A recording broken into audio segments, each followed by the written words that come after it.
Hello दोस्तों, आज की इस वीडियो में हम बात करने वाले हैं विज्ञान के कुछ अति महत्वपूर्ण प्रश्न, वेरी इम्पोर्टेंट प्रश्न जो सभी प्रतियोगी परीक्षाओं के लिए महत्वपूर्ण हैं।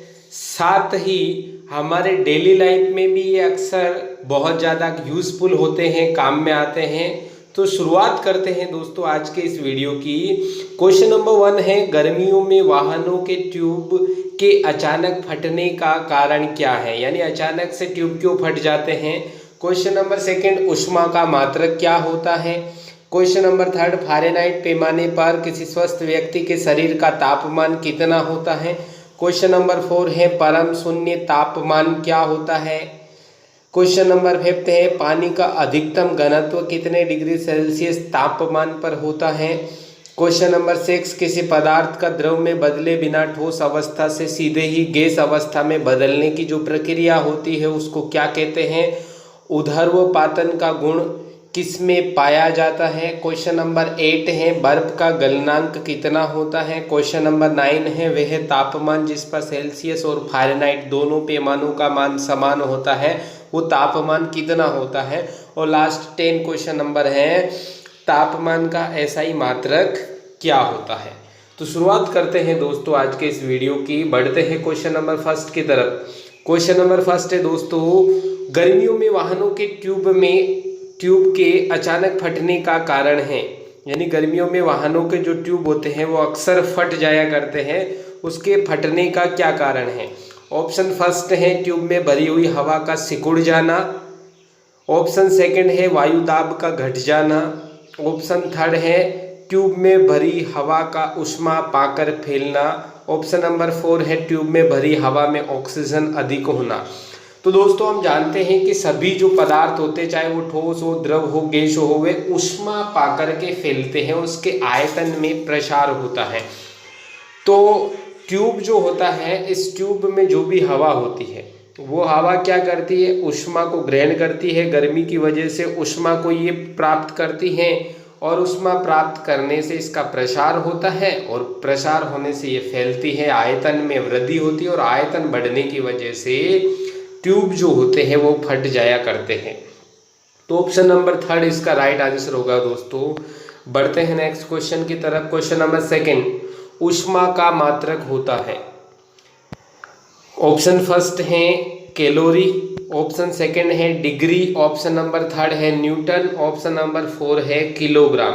तो देखिए दोस्तों, ऊष्मा का मात्रक होता है कैलोरी, यानी ऊष्मा का मात्रक क्या होता है, कैलोरी। और इसका बड़ा जो मात्रक होता है वो होता है किलो कैलोरी, जो कि 1000 कैलोरी के बराबर होता है। यानी 1000 कैलोरी जो होती है वो 1 किलो कैलोरी के बराबर होती है। तो ऊष्मा का मात्रक होता है किलो कैलोरी या कैलोरी। डिग्री किसका मात्रक होता है दोस्तों, आप सब जानते हैं, डिग्री जो होता है वो कोण का मात्रक होता है। किसका मात्रक होता है दोस्तों, कोण का, एंगल का जो मात्रक होता है वो क्या होता है, डिग्री होता है।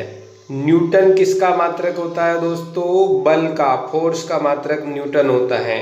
और किलोग्राम किसका मात्रक होता है दोस्तों, द्रव्यमान, मास की जो यूनिट होती है द्रव्यमान, यानी जो द्रव्यमान होता है इसका मात्रक क्या होता है दोस्तों, किलोग्राम।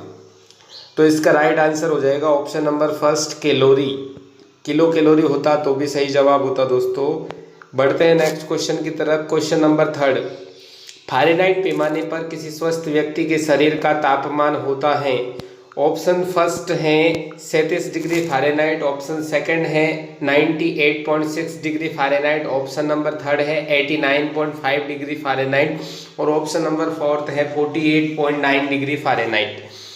तो देखिए दोस्तों, एक स्वस्थ व्यक्ति जो होता है उस स्वस्थ व्यक्ति के शरीर के तापमान का जो मान होता है 37 डिग्री फ़ारेनहाइट नहीं होता है दोस्तों, 37 डिग्री सेल्सियस होता है। यानी अगर ऑप्शन 37 डिग्री सेल्सियस होता तो ये राइट आंसर था, लेकिन आपसे फ़ारेनहाइट पैमाने पे पूछा है। अगर सेल्सियस पैमाने पे पूछा जाता तो 37 डिग्री सेल्सियस हमारा करेक्ट आंसर हो जाता, लेकिन फ़ारेनहाइट पैमाने पे दोस्तों होता है शरीर का टेम्परेचर 98.6 डिग्री फ़ारेनहाइट। तो ऑप्शन नंबर सेकंड इसका राइट आंसर होगा दोस्तों। 98.6 डिग्री फ़ारेनहाइट एक स्वस्थ व्यक्ति के बॉडी का टेम्परेचर होता है।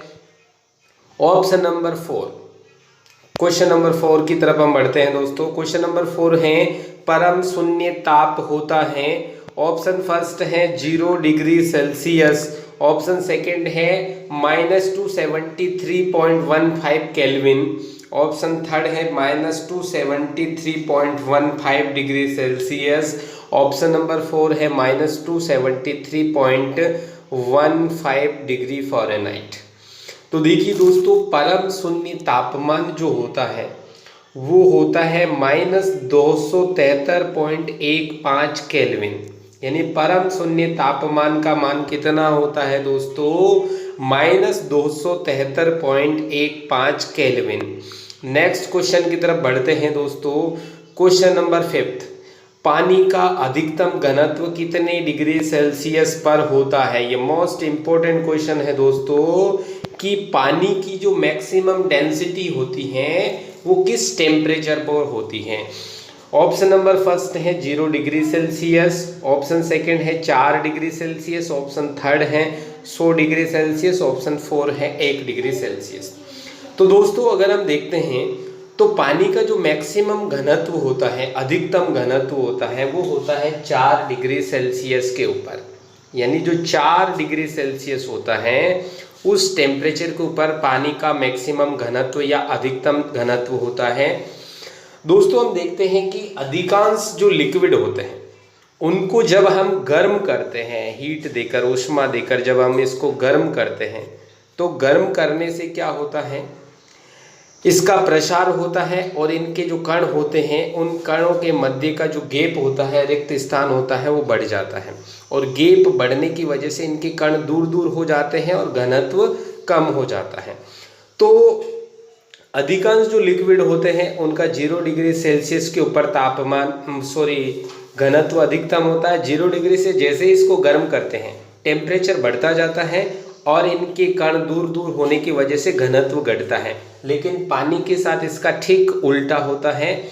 पानी को जब हम 0 डिग्री सेल्सियस से गर्म करते हैं, 0 डिग्री सेल्सियस से हमने गर्म करना शुरू किया, 4 डिग्री सेल्सियस तक जब हम गर्म करेंगे तो इसका घनत्व बढ़ता है। क्या होता है दोस्तों? घनत्व बढ़ता है। इसी तरह 4 डिग्री से आगे की तरफ मान लीजिए 5 डिग्री हो, 100 डिग्री हो, 50 डिग्री हो, कुछ भी हो, तो इससे आगे की तरफ अगर हम गर्म करते हैं तो भी घनत्व जो होता है वो घनत्व घटता है। यानी पानी का जो मैक्सिमम घनत्व होता है वो 4 डिग्री सेल्सियस पर होता है। इससे नीचे की तरफ अगर हम बढ़े 3 डिग्री, 2 डिग्री, 1 डिग्री, तब भी क्या होगा? घटेगा। यानी घनत्व घटेगा। या इसका उल्टा गए, 0 डिग्री से 4 डिग्री की तरफ जाए तो बढ़ेगा। इसी तरह 4 डिग्री से आगे की तरफ अगर हम जाते हैं तो घनत्व घटता है। यानी मैक्सिमम घनत्व कितने डिग्री सेल्सियस पे होता है? 4 डिग्री सेल्सियस पे होता है। अब दोस्तों हम सब जानते हैं कि जैसे ही इस पानी का टेम्परेचर हम 0 डिग्री सेल्सियस करते हैं तो 0 डिग्री सेल्सियस जैसे ही हम करते हैं तो पानी जो होता है वो पानी किस में बदल जाता है दोस्तों? बर्फ में बदल जाता है। यानी 0 डिग्री सेल्सियस पे पानी बर्फ में बदल जाएगा। लेकिन पानी जो होता है इसका मैक्सिमम घनत्व अभी हमने पढ़ा है 4 डिग्री सेल्सियस पे होता है और 0 डिग्री सेल्सियस पे ये पानी में मतलब बर्फ में बदल जाता है। तो यही कारण होता है दोस्तों कि बर्फ जो होता है वो पानी के ऊपर तैरता रहता है। कारण यही है कि बर्फ का जो मैक्सिमम घनत्व होता है वो कम होता है 4 डिग्री सेल्सियस वाले पानी की तुलना में। यानी बर्फ का घनत्व पानी की तुलना में कम होता है और कम होने की वजह से बर्फ जो होता है वो पानी के ऊपर तैरता रहता है। नेक्स्ट क्वेश्चन, क्वेश्चन नंबर 6, किसी पदार्थ का द्रव में बदले बिना ठोस अवस्था से सीधे ही गैस अवस्था में बदलने की जो प्रक्रिया होती है उसे हम क्या कहते हैं? वाष्पीकरण। ऑप्शन नंबर फर्स्ट है। देखिए दोस्तों, द्रव का गैस में बदलना या वाष्प में बदलना, ये क्या कहलाता है? वाष्पीकरण कहलाता है। संघनन, द्रव का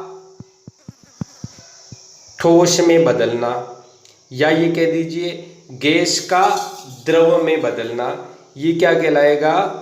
हाँ सॉरी, गैस का द्रव में बदलना। तो ऑप्शन नंबर सेकंड है संघनन, यानी गैस का द्रव में बदलना, ये संघनन। गलन क्या होता है? ठोस का द्रव में बदलना, गलन होता है ठोस का द्रव में बदलना। और लास्ट ऑप्शन है ऊर्ध्वपातन। तो ऊर्ध्वपातन क्या होता है दोस्तों? ठोस का सीधे ही गैस में बदलना, ठोस का सीधे ही गैस में बदलना, ये क्या कहलाएगा दोस्तों? ऊर्ध्वपातन कहलाएगा। और जिन पदार्थों के अंदर इस प्रकार का गुण मौजूद होता है उन पदार्थों को हम ऊर्ध्वपातज बोलते हैं। क्या बोलते हैं दोस्तों? ऊर्ध्वपातज। जिन पदार्थों में ये गुण मौजूद होता है ऊर्ध्वपातन का, उनको हम क्या बोलते हैं? ऊर्ध्वपातज बोलते हैं। इसके कुछ एग्जाम्पल्स की अगर हम बात करें दोस्तों कि ऊर्ध्वपातन का गुण किस किस में पाया जाता है, किन किन पदार्थों में पाया जाता है, तो लास्ट जो इसके नेक्स्ट क्वेश्चन है, क्वेश्चन नंबर 7, वो यही है, ऊर्ध्वपातन का गुण पाया जाता है ठोस कार्बन डाइऑक्साइड। इस ठोस कार्बन डाइऑक्साइड को हम दोस्तों शुष्क बर्फ भी बोलते हैं। क्या बोलते हैं दोस्तों? शुष्क बर्फ भी बोलते हैं। ये बहुत इंपॉर्टेंट क्वेश्चन है कि शुष्क बर्फ किसे कहा जाता है? ठोस कार्बन डाइऑक्साइड को। इसके अलावा ऑप्शन सेकंड है नौशादर, ऑप्शन नंबर थर्ड है कपूर, ऑप्शन 4 है आयोडीन, ऑप्शन 5 है नैप्थलीन, ऑप्शन 6 है उपरोक्त सभी। तो देखिए दोस्तों, ऊर्ध्वपातन का गुण जो है इन सभी पदार्थों के अंदर पाया जाता है, तो इसका राइट आंसर हो जाएगा option number 6। Next question, question number 8, बर्फ का गलनांक कितना होता है? यानी बर्फ जो होता है उसका गलनांक पॉइंट या गलनांक बिंदु कितना होता है?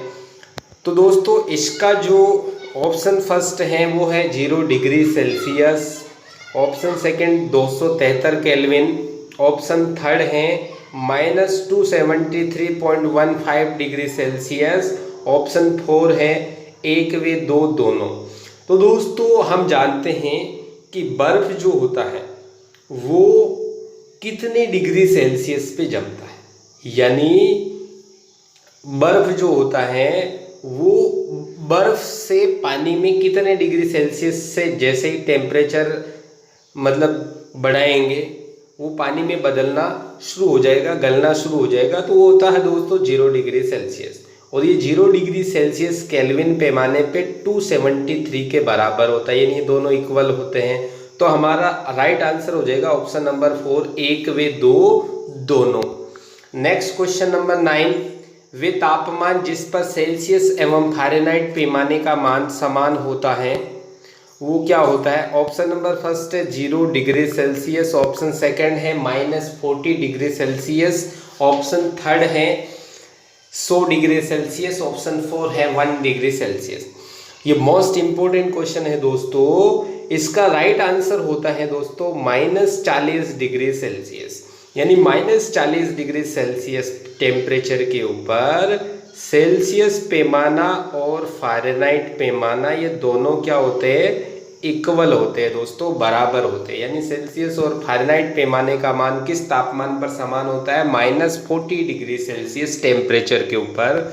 नेक्स्ट क्वेश्चन, लास्ट क्वेश्चन है आज के इस वीडियो का, क्वेश्चन नंबर 10 जो है दोस्तों, तापमान का SI मात्रक है। ऑप्शन नंबर फर्स्ट है केल्विन, ऑप्शन सेकंड है दोस्तों डिग्री, ऑप्शन थर्ड है सेल्सियस, ऑप्शन 4 है कैलोरी। तो देखिए दोस्तों, पहले क्वेश्चन में भी हमने बात करी थी, इसी प्रकार का क्वेश्चन था वो भी। तो हम जानते हैं कि तापमान जो होता है, टेम्परेचर, इस टेम्परेचर की जो एसआई यूनिट होती है दोस्तों, वो होती है केल्विन। यानी तापमान का मात्रक क्या होता है? केल्विन होता है एसआई मात्रक। डिग्री किसका होता है दोस्तों? कोण का होता है। सेल्सियस, ये भी तापमान का ही होता है।